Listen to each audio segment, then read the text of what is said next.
voice. Alright, hey guys, it's Team Simply Mod here with another episode of This or That.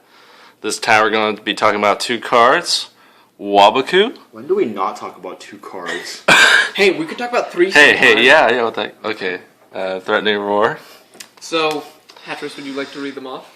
Dude, I love reading. These were, the YouTube community asked for them, so next up we're going to be doing Battle Fader versus Swift Scarecrow, so keep an eye out for that.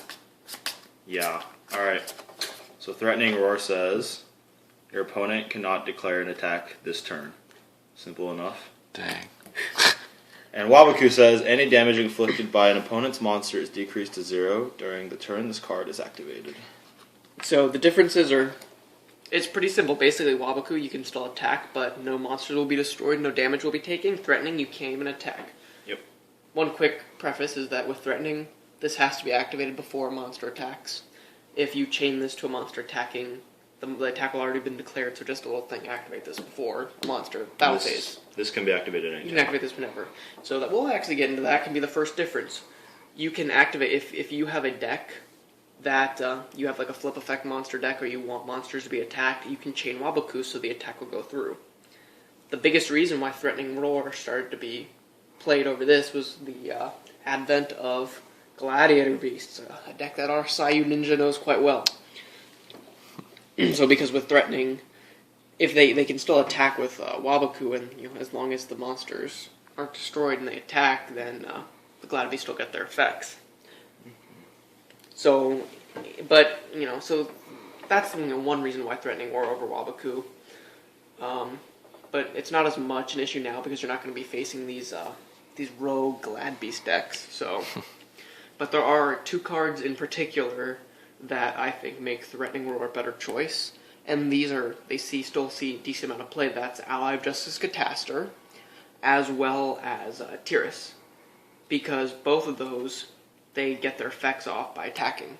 So Waboku, while it'll stop the monster from being destroyed by being battle damage with Catastor, it'll still end up destroying the monster itself. So that's really the biggest difference between the two. I mean, do you want to talk about Chain Burn Accumulated? Yeah, I mean, I guess like the reason Chain Burn would run one copy of this and one copy of this instead of just two copies of this or two copies of this is just for the different name for Accumulated Fortune. Since you can't, you can chain a Threatening Roar to a Waboku if you really need that Accumulated Fortune as your fourth chain. Yeah, because Accumulated Fortune fits the fourth card in the chain and nothing, and no other cards of the so same you name can't are activate activated. two Threatening Roars in the same chain, and or they get two dropped Wabokus in the cards. same chain. So I mean, that'd be the only reason I can see. Unless you're playing one of these decks, like maybe some like anti-meta deck where you have to get off flip effects, or if it's important for them to get attacked first, I guess. So if you're gonna, if you want, to tech this in and you're running, just a standard, meta deck or something, I'd run, pick Threatening Roar. I like that card, yeah. I mean, this is why the Inzector player that won, he ran 3 of these, so it obviously is, quite an unexpected and powerful card.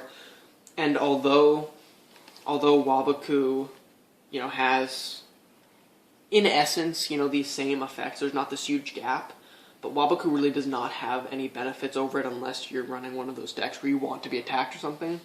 Or if you're Glad Beast. If you're Glad Beast, Glad Beast love these cards. So. Or if you're Chain Burn and you don't want to take damage because you're not really summoning monsters anyways. That's true. So with that, but just because it doesn't matter if they attack because you don't have any monsters to be destroyed. Anyways. If you're playing if you have a Glad Beast deck, run Waboku.